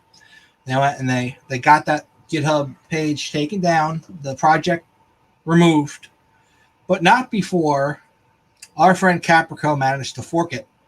Literally one day before they wiped the other page, Caprico forked it, which I think is hilarious. So this is what it originally looked like, right? And there's a bunch of files in there, and you go like GitHub. So many GitHub pages. Nope, that's not how you type. /Caprico1. Now we go repositories. And here's the shit that he forked right before they took it down. It was just great. Fun times. So that's pretty much it. Their exam shit leaked online. Apparently, according to Reddit, they're still giving the same exact exam that has the materials leaked online with like the test answers, and they give it like not proctored. So you can apparently just schedule the exam and then go in and like use Control F and just find your answers and get yourself a certification if you want to pay for it. Yeah, I know a few people who work there. Most of them I like. Yeah, like I said, they do good work. Well, I should say I did know people work there. People hop around so much in InfoSec, you never know where they're still working. Yeah. Next, we have one that was originally in the show notes, which Adrian took and put down here, so I no longer have more than A to Z. What? Oh, wait, I didn't take it and move it. What happened was you had some extra lines in individual entries. I took out some returns up above. I didn't add anything down here. Okay. Somebody moved it. Anyway, Chinese hackers have pillaged Taiwan's semiconductor industry. I think you skipped over Caprico's thing. I just did it. You didn't. Oh. Were you not? It was part of the NCC Group exam leak? Okay. Yeah, Caprico's the one who forked the stuff from NCC Group. That the original guy popped it on there on his GitHub. NCC Group nuked it from orbit with their lawyers. And then Caprico went and forked it right before they took it down off the original page. He's always forking things up. Yeah, that motherforker. So, Chinese hackers, right? They went in and they hacked a bunch of companies in Taiwan that produce semiconductors. They stole the design specs. They stole the what are they called? All the shit that you need to make one. And started manufacturing them themselves. And they undercut the competition for the same chips. Yeah, well, the Chinese must stand still a lot of technology plans from other people, because didn't they strangely have something very close to the F-35? I think it's the F-35 Joint Strike Fighter. They made like a clone of it. Yeah. The hackers that did this, right? They actually used Raphael Mudge's tool, Cobalt Strike, which I think is hilarious because that tool is written in English. So you got a bunch of Chinese hackers using a GUI for Metasploit written in English. It's great. And they went around and they disguised some malware by giving it names like a Google Chrome update file. They also used some C2 servers that they actually hosted on Google and Microsoft clouds to make the communications look like background noise. And the most distinctive tactic was that they found the hackers repeatedly in victim networks, however, was a technique to manipulate domain controllers with a custom-built program that combined code from Dumpert and Mimikatz. So they took code from Mimikatz and they took code from Dumpert, made their own tool, used it on the domain controller to likely do something like a DC sync, grab all the usernames and hashes, and then they left their tools. You don't leave your tools around after a hack. You delete your tools. Anyway. So they said it's like they're calling this skeleton key because it lets them go anywhere once they dump the domain admin shit.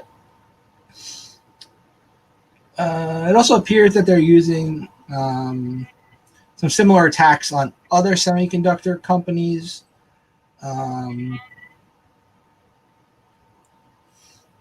They are likely state-sponsored, which means it's actually the Chinese government paying a group of people to do this shit, or people who directly actually work for the government, and they steal the manufacturing schematics and they go and make their own version of it, and then they undercut people who want to buy it because they also have the people's their client lists now. They go and they reach out to the client and we'll make this for you cheaper, and they do. Good shit. So keep in mind, this YouTube is going to be banned in China because we separated Taiwan from not being Chinese. In the Chinese mind, they stole it from themselves. True. Here or there. What about Hong Kong? Hong Kong is also by China considered part of China, and technically, from a government standpoint, well, yeah, it is. Unfortunately. Interesting.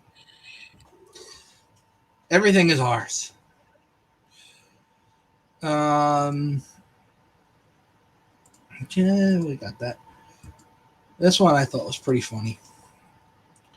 Who wouldn't like to have their own hologram? I would love to have a hologram. I'd probably use it for purposes not intended by its creator, but having a hologram would be pretty freaking cool. So this device, thingamabobby, it will beam a live hologram for video conference calls into your living room. It lets users talk in real time with life-size holograms of another person. They can be equipped with a technology to enable interaction with recorded holograms of historical figures or relatives who have passed away for the creep factor. Yeah, I was thinking. The device is 7 feet tall by 5 feet wide. So it's tall. It's a big thing. It's like a freaking refrigerator. It's 2 feet deep, and it can be plugged into a standard wall outlet. Anyone with a camera and a white background can send a hologram to the machine in what Chief Executive David Nussbaum calls holo teleportation. Yeah, okay. I want to know what this actually looks like in video format. Okay, here you go. thing that I've always found most exciting about the Full screen is unavailable. hologram illusion industry Bastards. Let me fix that. is the ability to beam anybody from anywhere to anywhere in real time. So what we've decided to do was we shrunk these giant hologram stage apparatus from big arena stage pieces into what you see right here. This is Portal. It's the size of a vending machine. It fits. I'm gonna guess the cost of this versus the utility is pretty low. Pretty high. Let's go to what it looks like. Oh, there he is. He's in two places at once.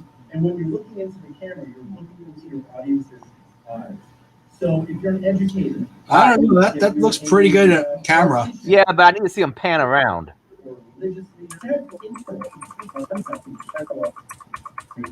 Like walk up to the box and then go left, go right, you know.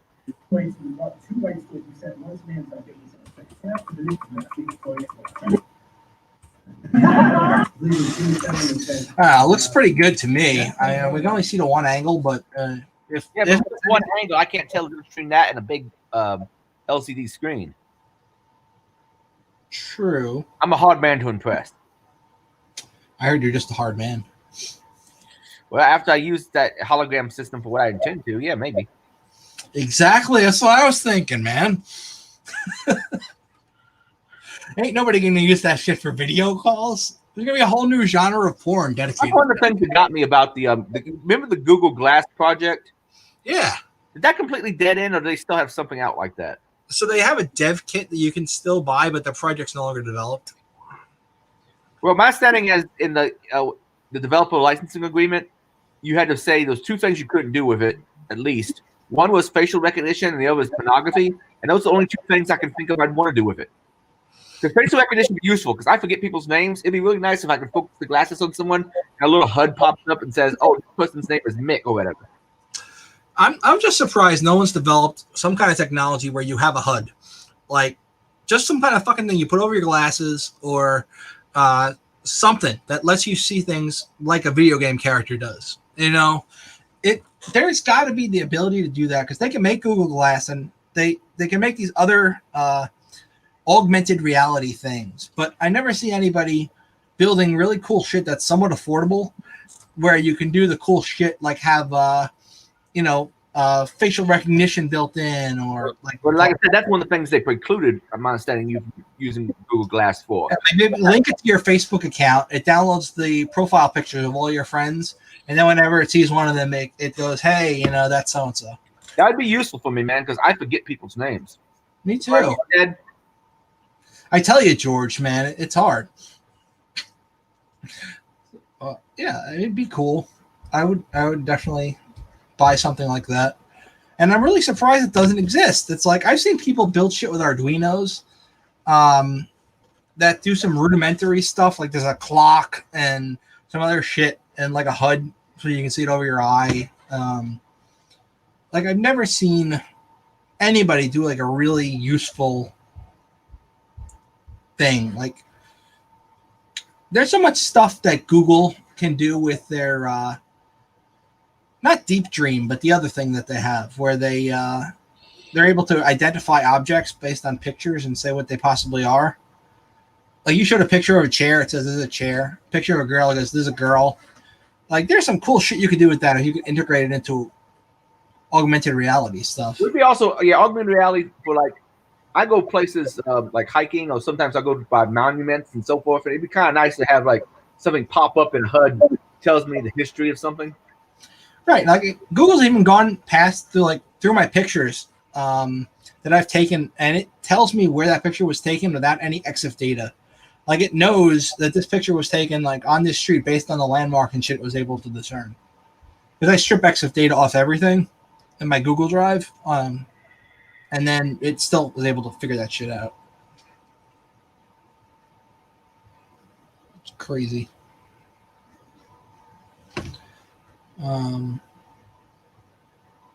Yeah, man. We should build it, Adrian. We should learn how to do electronics and then do it. If you build it, they will come. That's what they say about porn stuff. Yep. All right. Does anybody have anything left to say while on air before I take us off air?